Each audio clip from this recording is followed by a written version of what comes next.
창밖으로 부서지는 오후의 햇살이 먼지 쌓인 책등 위에서 금가루처럼 유영하는 시간입니다. 저는 이 도시의 한적한 골목에서 작은 서점을 운영하는 세상의 수많은 이야기들을 묵묵히 지키고 관리하는 사람입니다. 사람들은 이곳에서 저마다의 해답과 위안을 찾고 때로는 풀리지 않는 질문을 가슴에 품고 돌아가기도 하죠. 낡은 원목 마루가 삐걱이는 소리, 나지막이 흐르는 첼로 선율, 깐내린 커피의 고소하고 쌉쌀한 향기가 뒤섞인 이 공간에 가만히 앉아 있노라면 제 삶이라는 낡은 책을 스쳐 지나갔던 수많은 인연들이 빛바랜 책갈피처럼 하나둘 떠오르곤 합니다. 인생을 한 권의 책이라고 비유하는 것은 참으로 적절합니다. 그 속에는 수많은 등장인물들이 각자의 역할을 가지고 등장하죠. 주인공인 나를 어둠 속에서 빛으로 이끌어주는 조력자도 있고, 잠시 스쳐 지나가며 짧은 교훈을 남기는 엑스트라도 있으며,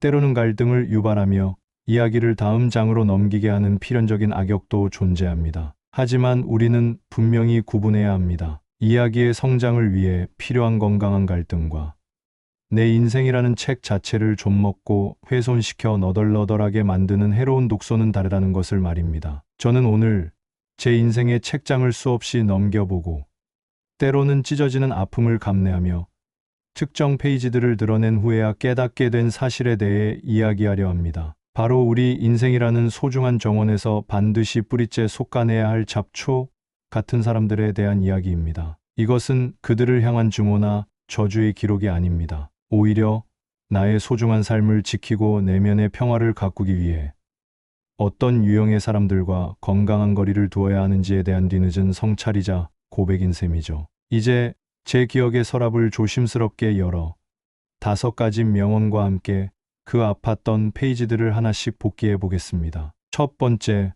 당신의 영혼을 갉아먹는 부정적인 비관론자. 우리의 행복을 파괴하는 것은 거대한 재앙이나 치명적인 실수가 아니라 사소한 일들의 끊임없는 반복이다. 아르투어 쇼펜하우어. 제 사회생활의 첫 장을 열었던 곳은 열정과 야망이 들끓는 작은 광고 기획사였습니다. 27.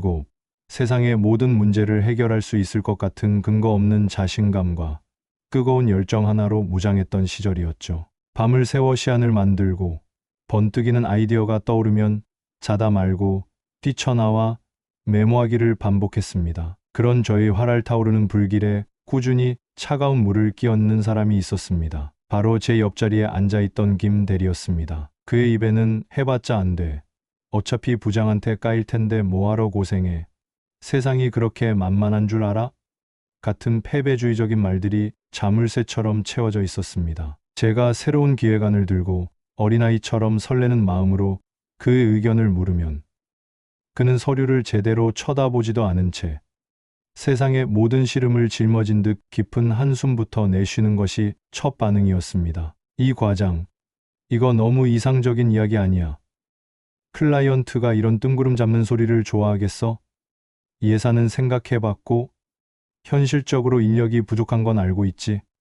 괜히 힘 빼지 말고 작년에 했던 거랑 비슷하게 가자. 그게 제일 안전하고 우리도 편하고 모두가 행복한 길이야. 처음에는 그것이 단연간의 경험에서 우러나온 현실적인 조언이라고, 저희 미숙함을 채워주는 노련함이라고 믿으려 애썼습니다. 하지만 시간이 지날수록 그의 말은 단순한 조언이 아니라 제 안의 창의성과 도전 정신을 꺼뜨리는 축축하고 무거운 장작이 되어갔습니다. 회의 시간, 제가 용기를 내어 새로운 캠페인 아이디어를 발표하면 그는 어김없이 팔짱을 낀 채 이간을 찌푸리며 부정적인 예측들을 기관총처럼 쏟아냈습니다. 그건 리스크가 너무 큽니다.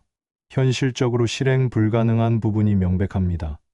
예전에 S사에서 비슷한 거 하다가 프로젝트 통째로 엎어진 거 못 보셨습니까? 그의 한마디 한마디는 회의실의 공기를 진공 상태처럼 무겁게 짓눌렀고 반짝이던 동료들의 눈빛도 희망 대신 불안감으로 흐려졌습니다. 문제는 그 부정적인 기운이 마치 전염병처럼 강력한 전파력을 지녔다는 데 있었습니다. 어느 순간부터 저 역시 새로운 아이디어를 떠올리기 전에 어차피 김 대리가 또 안 된다고 하겠지라는 자기검열의 벽부터 쌓게 되었습니다. 가슴 뛰는 도전을 앞두고 설렘보다는 실패했을 때 그에게 듣게 될 거봐. 내가 안 된다고 했지? 라는 조소를 먼저 떠올리게 된 것입니다. 김 대리의 비관적인 필터가 마치 제 망막에 이식된 것처럼 세상을 긍정적으로 바라보고 가능성을 탐색하는 능력을 서서히 잃어가고 있었던 겁니다. 한 번은 제가 제안한 작은 이벤트가 예상외의 성공을 거둔 적이 있었습니다. 모두가 기뻐하며 서로를 격려할 때 김 대리만이 시큰둥한 표정으로 말했습니다. 이번엔 그냥 운이 좋았네. 이런 게 계속 통할 거라고 생각하면 큰 오산이야. 그 순간 성공의 기쁨마저도 독처럼 해석하는 그의 능력에 소름이 돋았습니다. 그에게는 성공조차도 더 큰 실패를 예고하는 전조에 불과했던 것입니다. 결정적인 계기는 업계의 큰 공모전을 준비할 때였습니다. 저는 정말 회사의 명운을 바꿀 수도 있겠다는 생각에 밤샘도 마다하며 혁신적인 캠페인 아이디어를 구체화시켰습니다. 팀원들도 모두 좋은 반응을 보였고 침체되었던 사무실은 오랜만에 활기로 넘쳤습니다. 하지만 김 대리는 최종 시안을 보고 코웃음을 치며 말했습니다. 이런 거에 시간 낭비할 때가 아닐 텐데. 어차피 대기업들이 수십억씩 쏟아부어서 상 다 타갈 게 뻔한데 우리 같은 작은 회사가 뭘 하겠다고. 차라리 그 시간에 밀린 잡무나 처리해서 칼퇴근하는 게 훨씬 생산적이겠다. 그 말을 듣는 순간 무언가 머릿속에 퓨즈가 끊어지는 듯한 충격을 받았습니다. 그의 말에는 어떤 논리나 근거, 데이터도 없었습니다. 오직 안 될 것이다라는 맹목적인 비관과 냉소뿐이었습니다. 그는 도전의 가치, 과정의 즐거움, 혹시 모를 성공의 가능성, 그리고 우리의 땀과 노력을 모두 무시한 채 오직 실패의 가능성에만 집착하고 있었습니다. 그는 자신의 무기력과 패배주의를 냉철한 현실주의라는 그럴듯한 이름으로 포장하여 주변 사람들의 영혼까지 좀먹게 하고 있었던 겁니다. 쇼펜하우어의 말처럼 제 행복과 열정을 파괴한 것은 공모전에서의 탈락이라는 거대한 실패가 아니었습니다. 매일같이 귓가에 속삭여지던 해봤자 안 돼라는 사소하고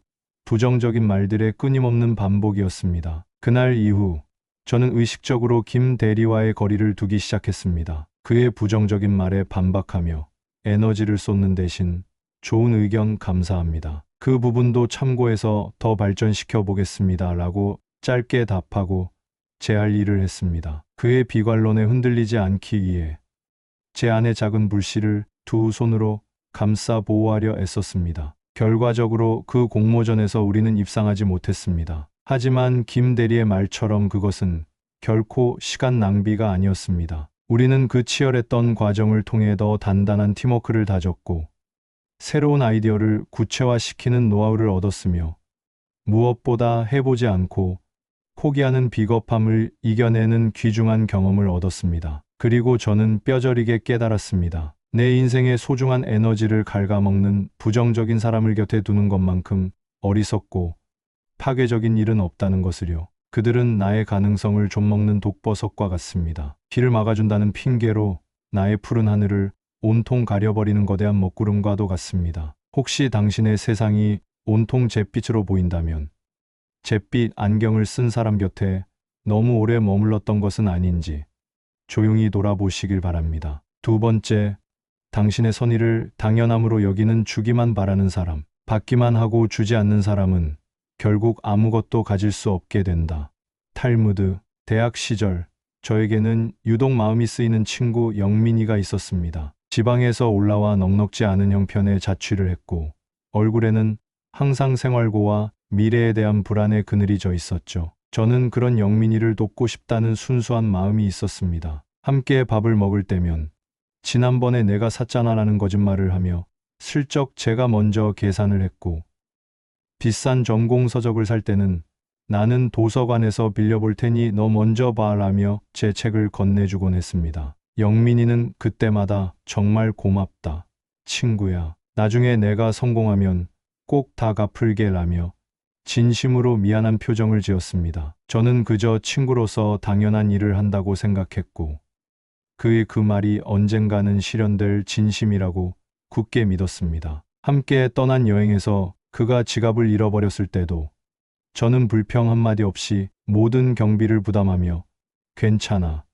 이럴 때 친구 좋다는 거지 라며 그를 다독였습니다. 그는 돌아오는 기차 안에서 제 손을 잡고 눈물까지 글썽이며 고마워했습니다. 저는 그의 그런 모습에 보람을 느끼며 우리의 우정은 돈으로 계산할 수 없는 가치 있는 것이라 여겼습니다. 시간이 흘러 우리가 사회에 나와 각자의 자리를 잡기 시작했을 무렵 저는 호기롭게 작은 사업을 시작하게 되었습니다. 하지만 현실은 녹록지 않았고 예상치 못한 문제들로 초기 자본이 부족해 하루하루 피가 마르는 듯한 어려움을 겪고 있었습니다. 그때 문득 대기업에 취직해 누구보다 안정적인 생활을 하고 있던 영민이가 떠올랐습니다. 저는 며칠을 망설이다 조심스럽게 전화를 걸었습니다. 자존심 상했지만 정말 절박한 심정으로 제 사정을 솔직하게 이야기하며 혹시 아주 작은 액수라도 단기간 빌려줄 수 있는지 물었습니다. 전화기 너머 영민이의 목소리는 제가 예상했던 따뜻한 걱정이 아니라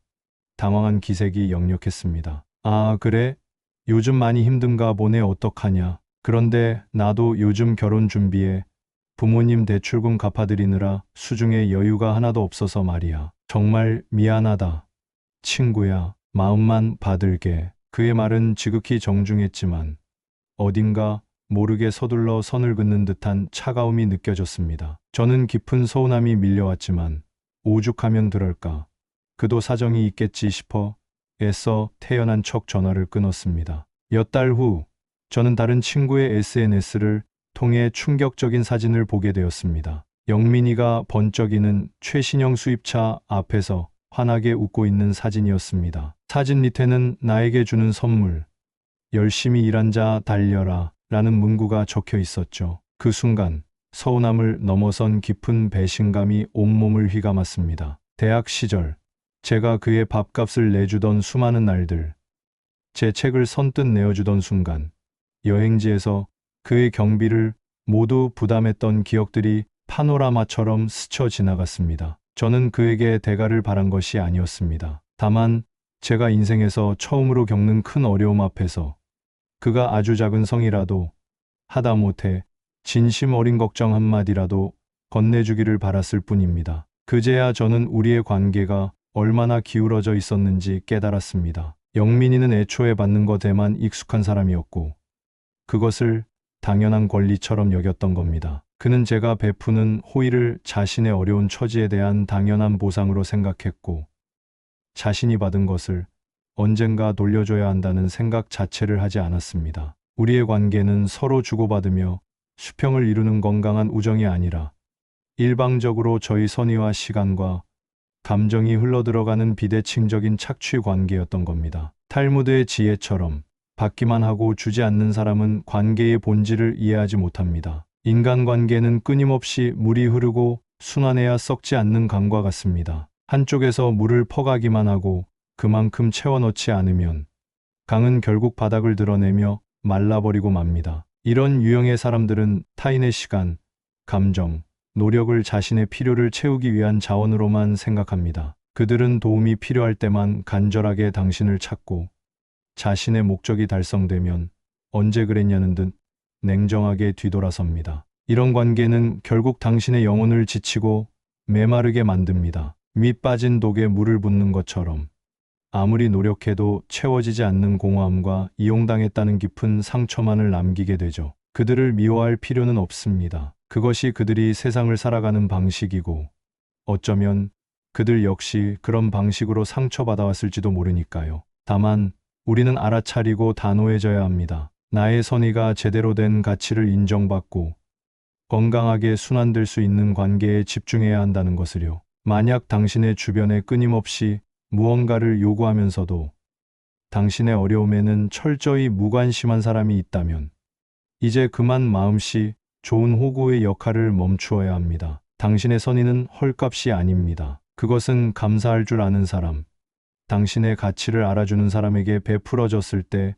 비로소 세상에서 가장 아름다운 꽃을 피울 수 있습니다. 일방적인 관계의 댐을 과감히 허물고 당신의 소중한 마음이 더 비옥하고 가치 있는 곳으로 흐를 수 있도록 새로운 물기를 터주어야 합니다. 세 번째, 모든 문제의 원인을 남에게 돌리는 희생자 코스프레 전문가. 자신을 무너뜨리는 것은 언제나 자기 자신이다. 작자, 미상 혹은 여러 철학자의 공통된 사상. 제 주변에는 유독 나는 왜 이렇게 운이 없을까?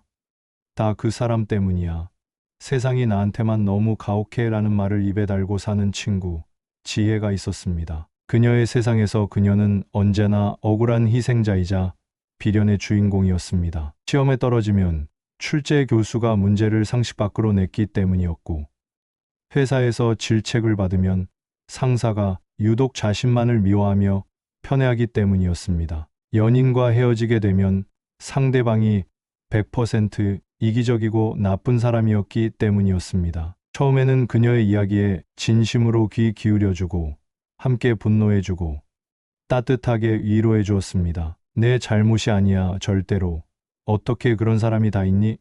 정말 힘들었겠다 라는 말로 그녀의 든든한 편이 되어 주었습니다. 그녀는 제 위로 속에서 안정을 찾았고, 저는 친구로서 당연한 도리를 한다고 생각했습니다. 하지만 시간이 지나면서 뭔가 이상하고 불편한 점을 발견하게 되었습니다. 그녀의 비극적인 서사 속에서 그녀 자신이 책임져야 할 부분은 언제나 교묘하게 편집되거나 삭제되어 있다는 것이었습니다. 그녀는 자신의 실수를 인정하는 법이 없었고, 모든 문제의 원인을 외부에서만 찾았습니다. 한 번은 그녀가 중요한 프로젝트 발표를 망치고 와서 며칠 내내 팀 동료였던 박 대리 탓을 했습니다. 박 대리가 자료 준비를 엉망으로 해줘서 발표를 제대로 할 수 없었다는 것이었죠. 저는 그녀의 말만 믿고 박 대리를 속으로 욕했습니다. 하지만 나중에 다른 팀원을 통해 전해들은 진실은 전혀 달랐습니다. 정작 그녀 자신이 발표 준비 기간 내내 개인적인 일로 소홀했고,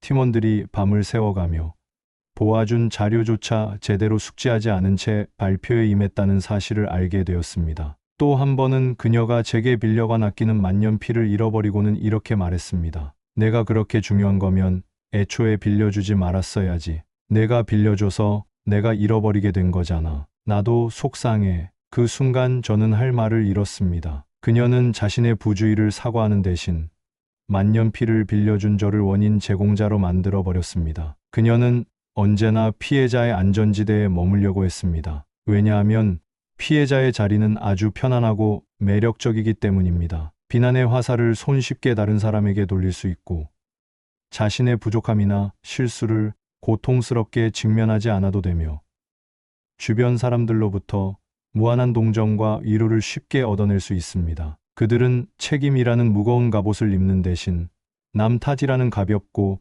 편리한 방패 뒤에 숨는데 익숙한 사람들입니다. 이런 사람들과의 관계가 정신적으로 위험한 이유는 그들이 결국 당신마저 가해자로 만들기 때문입니다. 당신이 그들의 문제에 대해 조금이라도 객관적인 조언, 예를 들어 내게도 이런 부분은 조금 아쉽지 않았을까? 라는 말을 하려고 하면 그들은 즉시 깊은 상처를 받은 표정으로 너마저 나를 비난하는구나. 내 편인 줄 알았는데 라며 당신을 자신에게 상처를 준 또 한 명의 가해자 목록에 올려버립니다. 그들의 흑백 논리 세계는 선량하고 연약한 피해자인 자신과 악하고 무심한 가해자인 세상으로만 나뉘어 있기에 당신은 그들의 편에 서서 함께 세상을 욕하거나 혹은 세상의 일부가 되어 그들의 적이 되거나 둘 중 하나를 선택하도록 강요당합니다. 이러한 관계는 당신의 감정을 끊임없이 소모시킵니다. 당신은 그들의 끝없는 감정 쓰레기통이 되어 주어야 하고, 그들의 비뚤어진 현실 인식을 바로잡으려는 모든 건설적인 노력은 결국 실패와 좌절로 돌아갈 것입니다. 왜냐하면 그들은 문제 해결에 대한 근본적인 의지가 없기 때문입니다. 그들이 진정으로 원하는 것은 해결책이나 성장이 아니라 자신의 불행서사에 대한 끝없는 하소연과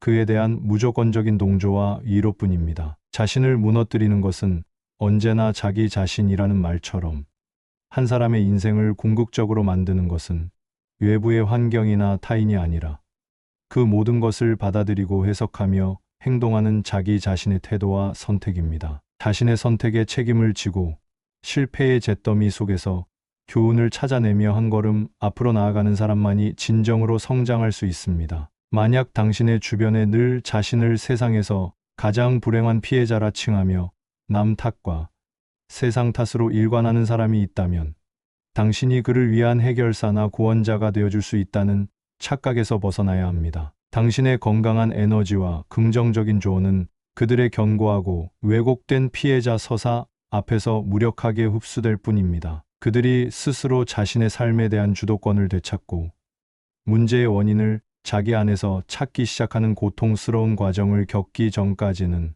당신이 해줄 수 있는 최선이자 유일한 방법은 그저 건강한 거리를 유지하는 것뿐입니다. 당신의 인생은 누군가의 끝없는 불행 서사의 조연 배우로 소모되기에는 너무나 찬란하고 소중합니다. 네 번째, 당신의 현실 감각을 뒤흔드는 교묘한 조종자. 사람들이 당신을 속이려 할 때 가장 먼저 하는 일은 당신의 현실 감각을 의심하게 만드는 것이다. 조지 오웰. 저는 한때 미나라는 사람과 제 모든 것을 걸었다고 생각할 만큼 깊은 연인 관계였던 적이 있습니다. 그녀는 햇살처럼 밝게 웃었고 누구보다 다정했으며 저희 작은 장점들을 귀신같이 찾아내 칭찬해주는 매력적인 사람이었습니다. 그녀와 함께 있으면 제가 세상에서 가장 특별한 사람이 된 것 같은 기분이 들었습니다. 하지만 우리의 관계가 깊어질수록 저는 점차 제 자신을 믿지 못하게 되는 이상하고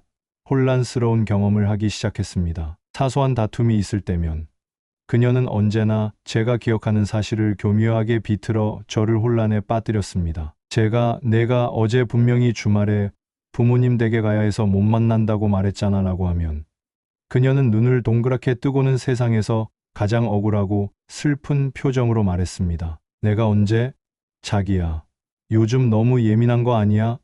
나는 그런 말 한 적 없어. 아마 자기가 다른 약속이랑 헷갈렸거나 잘못 기억하고 있는 걸 거야. 어떻게 내가 한 말을 그렇게 왜곡해서 들을 수 있어? 속상하다. 그녀의 태도가 너무나 단호하고 진실해 보여서 저는 어느 순간 정말 내가 잘못 기억하고 있는 건가? 내가 너무 피곤해서 헷갈렸나? 라며 제 명백한 기억력을 의심하기 시작했습니다. 제가 오랜만에 친구들을 만나 즐거운 시간을 보내고 조금 늦게 들어온 날이면 그녀는 결코 화를 내거나 따지지 않았습니다. 대신 불 꺼진 거실에 혼자 앉아 깊은 상처를 받은 얼굴로 저를 맞이했습니다. 그리고는 나지막이 속삭였습니다. 나는 내가 걱정돼서 한숨도 못 자고 기다렸는데 너는 나보다 친구들과의 시간이 더 소중한 사람이구나. 내가 너무 많은 걸 바랐나 봐. 그냥 내가 이기적인 거겠지. 미안해. 그녀는 저를 비난하지 않았습니다. 하지만 그녀의 그 말과 표정은 저 스스로가 그녀에게 씻을 수 없는 상처를 준 이기적이고 나쁜 사람이 된 것 같은 엄청난 죄책감을 느끼게 만들었습니다. 결국 저는 친구들과의 약속을 줄여나갔습니다. 이런 일들이 반복되면서 저는 점차 자신감을 잃어갔습니다. 제 판단력, 기억력, 심지어는 제 감정까지도 온전히 믿을 수 없게 되었습니다. 내가 너무 예민한가? 이건 화낼 일이 아닌가? 내가 괜히 일을 크게 만드는 건가?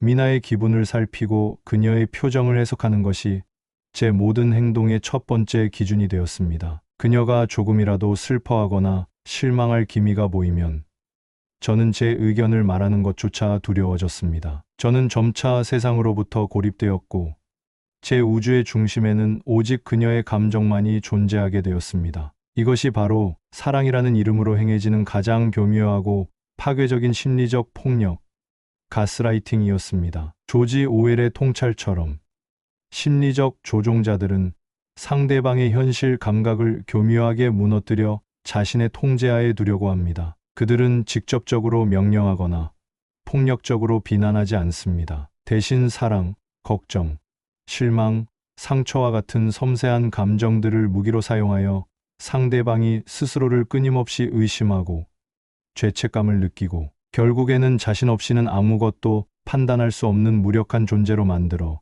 조종자에게 전적으로 의존하게 만듭니다. 그들은 당신의 자존감을 서서히 갉아먹는 흰개미와 같아서 당신이 알아차렸을 때는 이미 마음의 기둥이 위태롭게 흔들리고 난 후일 수 있습니다. 제가 그 질식할 것 같은 관계에서 벗어날 수 있었던 것은 아주 사소하고 우연한 계기였습니다. 몇 년 만에 만난 대학 동기가 환하게 웃으며 제게 다가왔다가 잠시 제 얼굴을 빤히 들여다보더니 이렇게 말했습니다. 야, 너 무슨 일 있어? 예전이랑 너무 달라졌다. 왜 그렇게 항상 누구 눈치를 보는 것처럼 주눅 들어 있어? 너 원래 세상 무서운 줄 모르고 당당한 게 매력이었는데. 그 무심코 던진 한마디는 마치 짙은 안개 속에서 번쩍이는 등대의 불빛처럼 제 머리를 강하게 내리쳤습니다. 저는 처음으로 제3자의 객관적인 눈에 비친 제 모습을 보게 되었고, 그 순간 우리의 관계가 건강하지 않다는 것을, 무언가 단단히 잘못되었다는 것을 어렴풋이 깨닫게 되었습니다. 그날 집에 돌아와 저는 의식적으로 미나와 있었던 일들을, 감정을 배제하고 사실만을 기록하기 시작했습니다. 그녀가 했던 말, 제가 느꼈던 감정, 그리고 그 결과로 제가 어떻게 행동했는지를 객관적으로 써내려갔습니다. 그러자 그동안 혼란스럽기만 했던 패턴들이 명확하게 보였습니다. 그녀가 얼마나 교묘하게 사실을 왜곡하고 제 감정을 자신의 무기로 사용해왔는지가 흑백의 활자로 드러났습니다. 진실을 마주하는 것은 심장이 찢어지는 것처럼 고통스러웠지만, 그 고통은 저를 얽매고 있던 보이지 않는 사슬을 끊어내는 자유의 시작이었습니다. 만약 당신이 누군가와의 관계에서 계속해서 자신을 의심하게 되고, 유독 그 사람 앞에서만 알 수 없는 죄책감에 시달리거나 한없이 작아지는 자신을 발견한다면, 잠시 멈춰서서 그 관계를 차가울 정도로 객관적으로 돌아볼 필요가 있습니다. 당신의 감정과 기억은 온전히 당신의 것입니다. 누구도 그것을 틀렸다고, 예민하다고, 이상하다고 재단할 권리는 없습니다. 당신의 현실 감각을 뒤흔들고 당신의 자존감을 갉아먹는 관계는 사랑이라는 이름의 달콤한 독약일 수 있습니다. 그 짙은 안개 속에서 빠져나와 당신 본연의 빛나는 모습을 되찾을 용기를 내어야만 합니다. 5번째, 신뢰를 가볍게 여기는 빈말뿐인 약속과 말만 앞서는 사람을 경계하라. 행동이 따르지 않는 말은 공허한 소음에 불과하다. 공자, 저에게는 성훈이라는 이름의 오랜 친구가 있었습니다. 그는 언제나 꿈과 포부가 넘쳤고, 만날 때마다 자신의 원대하고 화려한 계획들을 늘어놓곤 했습니다. 그의 언어는 사람을 끌어당기는 특별한 마력이 있었습니다. 내가 곧 기가 막힌 아이템으로 사업 시작할 건데, 너는 무조건 우리 회사 이사 자리 하나 줄게. 다음 달에 내가 보너스 받으면 정말 비싼 데 가서 풀코스로 쏠 테니 다들 기대해. 걱정 마. 그 일은 내가 아는 사람 통해서 반드시 해결해 줄게. 그의 말은 언제나 막힘없이 자신감에 차 있었고, 듣는 사람마저 정말 그런 미래가 펼쳐질 것처럼 설레게 하는 힘이 있었습니다. 처음에는 그의 말을 철석같이 믿었습니다. 그가 뱉은 약속들을 진짜인 양 달력에 적어놓고 기다리기도 했습니다. 하지만 해가 바뀌고 계절이 여러 번 지나면서 깨닫게 되었습니다. 그의 수많은 약속들은 대부분 지켜지지 않는, 그저 그 순간을 빛내기 위한 장식품에 불과하다는 것을요. 그가 쏘기로 한 화려한 술자리는 갑자기 급한 일이 생겼네. 다음에 꼭 사줄게라는 말로 번번이 미뤄졌고, 해결해주겠다던 문제는 시간이 지나면 그 역시 잊어버려 감감무소식이었습니다. 그가 시작하겠다던 거창한 사업은 언제나 거의 다 됐어. 마지막 검토 중이라는 단계에 영원히 머물러 있었습니다. 그의 무책임한 약속에 가장 크게 상처받았던 것은 제가 처음으로 독립하여 이사를 하게 되었을 때였습니다. 좁은 원룸으로 이사하는 터라 이삿짐 센터를 부르기 애매했던 제게 그는 자신의 1톤 트럭을 가지고 와서 큰 짐들을 손수 옮겨주겠다고 호언장담했습니다. 친구 이사하는데 당연히 도와줘야지. 걱정하지 마. 내가 아침 일찍 달려갈게. 저는 그의 말을 굳게 믿고 다른 용달차를 알아보지 않았습니다. 그에게 신세를 지는 것이 미안해. 이사 후 대접할 비싼 저녁 식사까지 예약해 두었죠. 하지만 이삿날 아침, 약속한 시간이 지나도 그는 나타나지 않았습니다. 전화기는 꺼져 있었습니다. 저는 홀로 끙끙대며 무거운 책장과 씨름하다 허리를 삐끗했고, 발등 위로 상자를 떨어뜨렸습니다. 초조함과 불안함, 그리고 밀려오는 서러움에 눈물이 핑 돌았습니다. 몇 시간이 지나서야 겨우 연락이 닿은 그는 아무렇지도 않다는 듯 하품 섞인 목소리로 말했습니다.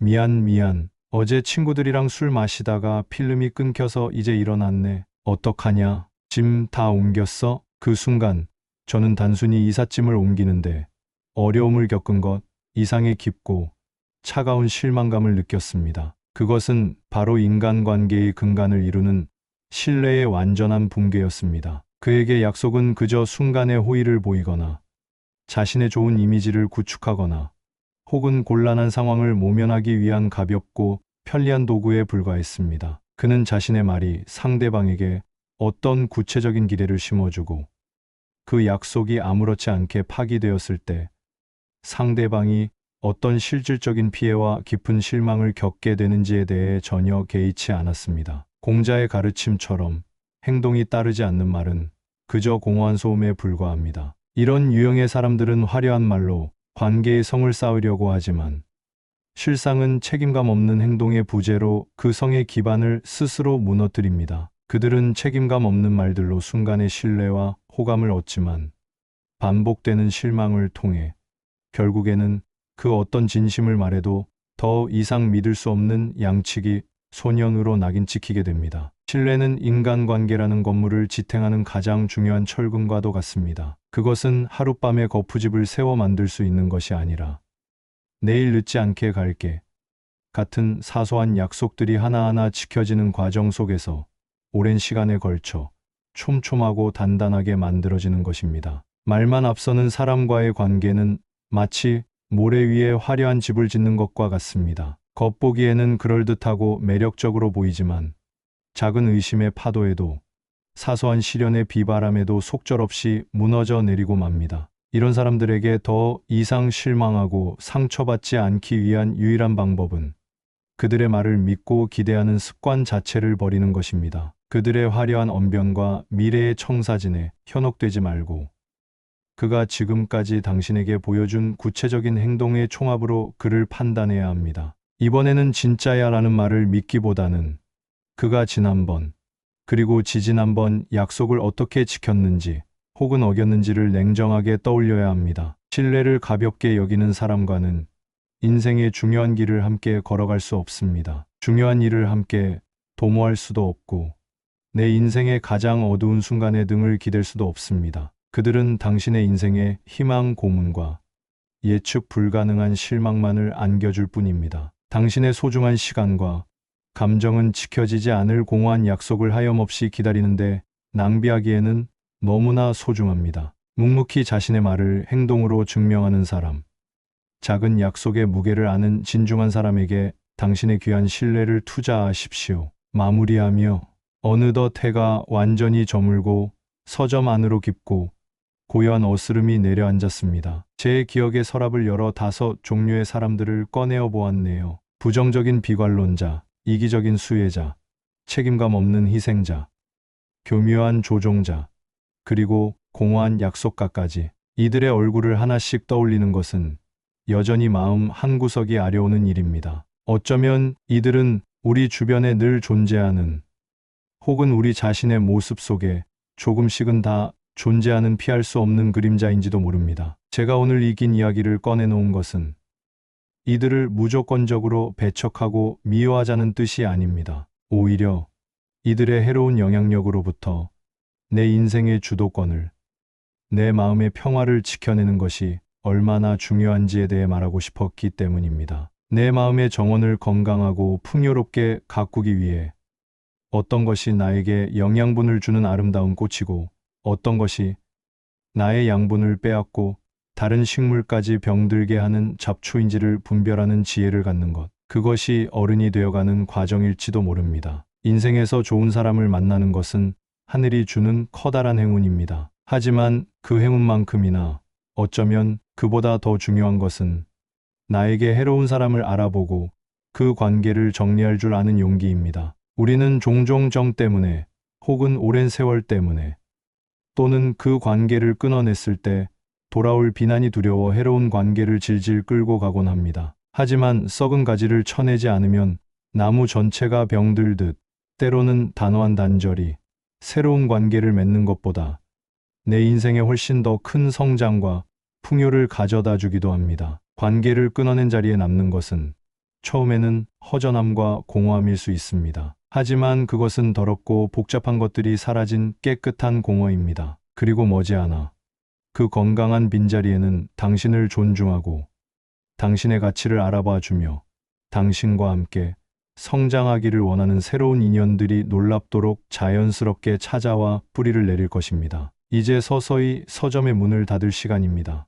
오늘 제 길었던 이야기가 당신의 인생이라는 두꺼운 책을 한 장 넘겨보고 불필요한 페이지를 정리하는데 작은 용기와 위안이 되었기를 바랍니다. 당신의 정원에 무성하게 자란 잡초들을 용기 있게 솎아내십시오. 그러면 그 빈자리에 당신을 더욱 당신답게 빛나게 해줄 아름다운 꽃들이 피어날 따스한 햇살이 비칠 공간이 반드시 생겨날 테니까요. 부디 당신의 소중한 인생이 당신을 아끼고 사랑하는 좋은 인연들로만 가득 채워지기를 이 공간의 모든 이야기들을 빌어 진심으로 기원합니다.